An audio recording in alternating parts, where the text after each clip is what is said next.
Lagi niya ako pinagbibintangan na ako ang pumatay sa buong pamilya niya. May ebidensya ba siya? Ha? Wala. Pero yun ang lagi niya sinasabi. Yun ang pinagkakalat niya sa buong Tierra Vedra.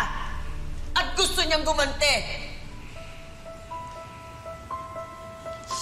Tapos ito ang nangyari kay Albert. Siya lang ang pwedeng gumawa nito sa akin.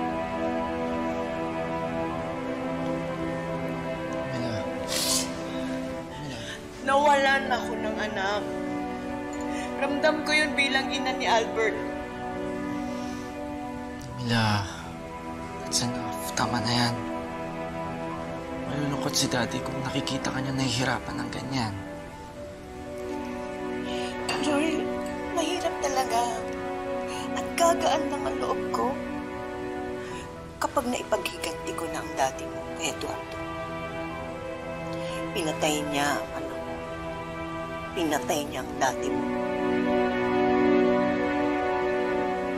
Mabuting tao ang dati mo. Kung may galit siya sa akin, bakit niya kailangan idamay ang dati mo? Wala siyang kasalanan. Kaya hindi ako titigil hanggat hindi ko nabibigyan ng hustisya ang pagkamatay ng dati mo. Hahabulin ko siya hanggang impyerno. Joril, samahan mo ko.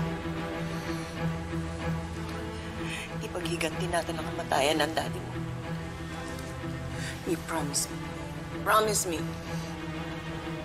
I promise you, Mami lang. Gaganti tayo.